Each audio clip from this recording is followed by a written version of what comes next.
আমরা সবাই জানি যে এটি কালকন্ডের চতুর্থ যুগ মানে কলিযুগ চলছে, যাকে হিন্দু শাস্ত্র মতে সব থেকে অভিশপ্ত যুগ বলে মানা হয়। কলিযুগ যত তার চরম সীমায় পৌঁছাবে তত এই পৃথিবী থেকে ধর্মের পতন ঘটবে। আর কলিযুগের শেষে ভগবান শ্রী বিষ্ণু কল্কি অবতার নিয়ে এই পৃথিবী লোকে এসে পুনরায় ধর্মের স্থাপনা করবেন। কিন্তু আজকের এই ভিডিওতে জানাবো মহাভারত কাল অর্থাৎ দ্বাপর যুগ। এই যুগে ভগবান শ্রীকৃষ্ণ এই কলিযুগের ব্যাপারে কি কি সত্য বলেছিলেন, যার ব্যাপারে কলিযুগের অধিকাংশ মানুষ এখনো জানে না। সেই জন্য বন্ধুরা এই ভিডিওটি সম্পূর্ণরূপে দেখুন, যাতে আপনারাও জানতে পারেন ভগবান শ্রীকৃষ্ণের মতে কলিযুগ কেমন হবে। মহাভারতে বর্ণিত অনুযায়ী এই কথাটি সেই সময়ে যখন জুয়া খেলায় সবকিছু হারিয়ে 5 পাণ্ডবকে বনবাসে যেতে হয়েছিল। যখন 5 পাণ্ডব বনবাসে যেতে ছিলেন তখন তারা ভগবান শ্রীকৃষ্ণকে বলেন, জুয়া খেলাতে আমরা সবকিছু হারিয়ে 5 ভাই আমরা দ্রৌপদী সহ বনবাসে যাচ্ছি, কিন্তু আমাদের সবার মনে একটি প্রশ্ন ছিল, আপনি কি তার সমাধান করতে পারবেন? পাণ্ডবদের কথা শুনে ভগবান শ্রীকৃষ্ণ বলেন, সে তো ওই কথার উপর নির্ভর করে যে তোমরা সবাই আমার থেকে কি জানতে চাও। তখন তারা বলেন,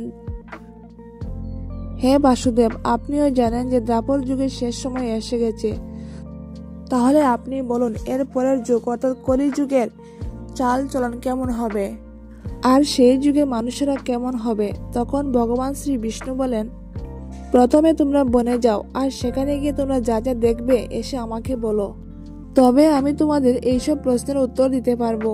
ভগবান শ্রীকৃষ্ণের কথা মতো 5 ভাই বনে চলে গেলেন। এরপর বনে পৌঁছে 5 ভাই যা যা দেখলেন তা দেখে আশ্চর্য হয়ে গেলেন। আর সন্ধ্যায় ফিরে এসে 5 ভাই পাণ্ডব একে একে সব ঘটনা ভগবান শ্রীকৃষ্ণকে বললেন। ওনারা যা যা দেখেছিলেন। সবার প্রথমে যুধিষ্ঠির বলেন, আমরা সবাই যখন বনে পৌঁছে যাই তখন আমরা সবাই আলাদা আলাদা পথে বনে ভ্রমণ করি। আমি দেখলাম একটি হাতির 2টি সুর, আর এই দৃশ্য দেখে আমি আশ্চর্য হয়ে যাই। এরপর অর্জুন বলে, হে বাসুদেব, আমি একটি পাখি দেখলাম, তার ডানাতে বেদের রচনা করা আছে, কিন্তু সে মরা পচা জীবজন্তুর মাংস ভক্ষণ করছে। অর্জুনের পর ভীম শ্রীকৃষ্ণকে বলেন, হে কৃষ্ণ, আমি দেখলাম এক গাভী বাছুরের জন্ম দিয়েছে, আর জন্মের পর থেকে গাভী তার বাছুরকে এত চাটছে যে ওই বাছুরের শরীর রক্তারক্ত হয়ে গেছে, যা দেখে আমি অবাক হয়ে গেলাম কিভাবে একজন মা তার বাচ্চার সাথে এইভাবে করতে পারে। এরপর শ্রীকৃষ্ণ সহদেবকে বলেন, সহদেব তুমি বলো, তুমি বনে কি দেখেছ? তখন সহদেব বাসুদেবকে বলেন, হে বাসুদেব, আমি বনে গিয়ে দেখলাম এক জায়গায় 6-7টি কুয়ো আছে, আর আশেপাশে সব কুয়োটিতে জল ছিল, কিন্তু মাঝেরটি ছিল কালি, অথচ মাঝের কুয়োটি ছিল সব থেকে গভীর, কিন্তু এটিতে এক ফোঁটাও জল ছিল না। এই দৃশ্য দেখে আমি তো অবাক হয়ে গেছি, আমি কিছু বুঝতে পারিনি।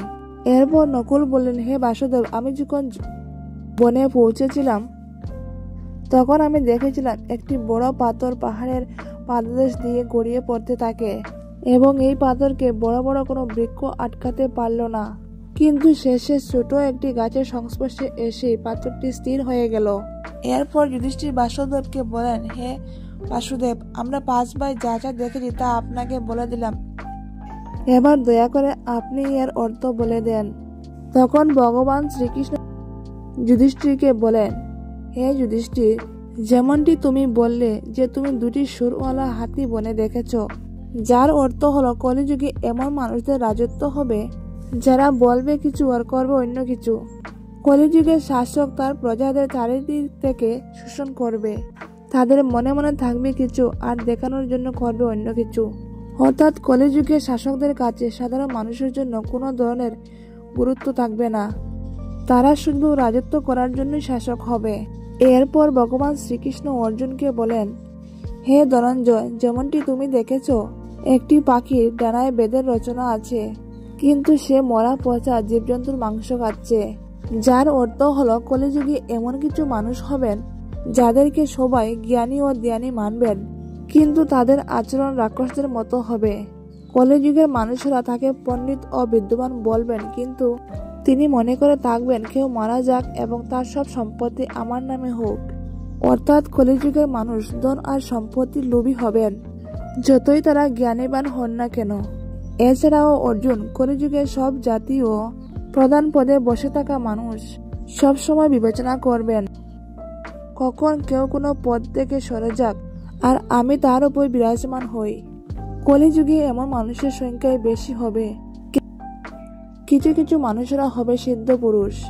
অর্জুনের পর শ্রীকৃষ্ণ ভীমকে বলেন, হে গদাধর, যেমনটি তুমি দেখেছ একটি গাভী তার বাছুরকে চাটতে চাটতে রক্তাক্ত করে দিয়েছে, অর্থাৎ কলিযুগে তার মা সন্তানের উপর এত মায়া ঢেলে দেবে যে সেই সন্তান নিজেকে বিকাশ করার সুযোগই পাবে না, যার ফলে সে মহামায়ার বন্ধনে আবদ্ধ হবে। এছাড়াও তাদের সন্তান বাড়িঘর ত্যাগ করে সাধু হলে হাজার হাজার মানুষ তার দর্শন করবেন, কিন্তু যখন নিজের সন্তান সাধু হবে তখন কান্নাকাটি করবেন যে আমার সন্তানের এখন কি হবে। এত বেশি মমতা হবে যে সেই মহামায়ার বাঁধনে আটকে থাকবে আর তার জীবন সেখানেই সমাপ্ত হয়ে যাবে। শেষে বেচারা অনাথ হয়ে মরবে। এরপর ভগবান শ্রীকৃষ্ণ সহদেবকে বলেন, সহদেব, যেমনটি তুমি বনে দেখেছ এক জায়গায় 5টি বড়া কুয়োর মধ্যে একটি কুয়ো খালি ছিল, যার অর্থ হলো কলিযুগে পয়সাওয়ালা অর্থাৎ ধনী মানুষ তার পুত্র ও কন্যার বিবাহে বিলাসবহুল ঘর বানাতে লক্ষ লক্ষ টাকা খরচা করবে, কিন্তু তার পাশের কোনো প্রতিবেশী যদি খিদে বা অনাহারে মারা যায় তবুও তিনি তার কোনো সাহায্য করবেন না। তার আপন কেউ না খেতে পেয়ে মারা যাক না তা তিনি দেখবেন না। এছাড়াও কলিযুগে মানুষেরা মদিরা, মাংসাহার, রূপচর্চা, শারীরিক চাহিদায় ও বিলাসিতায় টাকা উড়িয়ে ফেলবেন, কিন্তু কোনো অসহায় গরিব মানুষের দুফোঁটা চোখের জল মোছার জন্য তাদের রুচি হবে না। সহদেব, আমার বলার তাৎপর্য এই যে কলিযুগে অন্যের ভান্ডার তো হবে, কিন্তু মানুষ না খেতে পেয়ে মারা যাবে। সামনে প্রাসাদ আর বাংলাতে উৎসব চলতে থাকবে, কিন্তু পাশের ঝুপড়িতে মানুষ না খেতে পেয়ে মারা যাবে। এরপর শ্রীকৃষ্ণ নকুলকে বলেন, যেমনটি তুমি দেখেছ একটি বড় পাথর পাহাড়ের পাদদেশ বেয়ে নেমে আসছে, কিন্তু একটি ছোট গাছে ধাক্কা গিয়ে তা থেমে গেল, যার অর্থ হলো কলিযুগে মানুষের মন অত্যন্ত নিচে নেমে যাবে, মানে কলিযুগে মানুষের জীবন পতনের দিকে যাবে। আর এমন মানুষদের জীবন টাকার বান্ডেল দিয়েও বাঁচানো যাবে না, না তো ক্ষমতার বৃক্ষ তাকে আটকাতে পারবে, কিন্তু হরিনামের ছোট্ট একটা বৃক্ষে মানুষের জীবন পতন হওয়া থেকে আটকাতে পারে। অর্থাৎ কলিযুগে যেসব মানুষ ধন সম্পত্তির লোভ ছেড়ে দিয়ে হরিনামে জপ করবেন তাদের দুঃখ কষ্ট হবে না এবং মৃত্যুর পর তিনি পরমেশ্বর প্রাপ্তি করবেন। বন্ধুরা, আপনারা হয়তো নিশ্চয়ই দেখে থাকবেন ভগবান শ্রীকৃষ্ণের দ্বারা বলা এইসব কথা সত্যই ঘটতে চলেছে। সেই জন্য মানুষদের উচিত নিশ্চয়ের সাথে ধর্মের পালন করা আর শ্রীহরির নামে ভজন কীর্তন করা, তাহলে তার জীবন সফল হয়ে যাবে। আশা করি ভগবান শ্রীকৃষ্ণের দ্বারা বলা কলিযুগের এই সমস্ত সত্য কথা আপনাদের ভালো লেগেছে। যদি ভিডিওটি ভালো লেগে থাকে তাহলে ভিডিওটিতে অবশ্যই একটা লাইক করবেন এবং চ্যানেলে নতুন হয়ে থাকলে সাবস্ক্রাইব করে আমার পাশে থাকবেন এবং কমেন্ট বক্সে লিখবেন জয় শ্রীকৃষ্ণ, রাধে রাধে। ধন্যবাদ।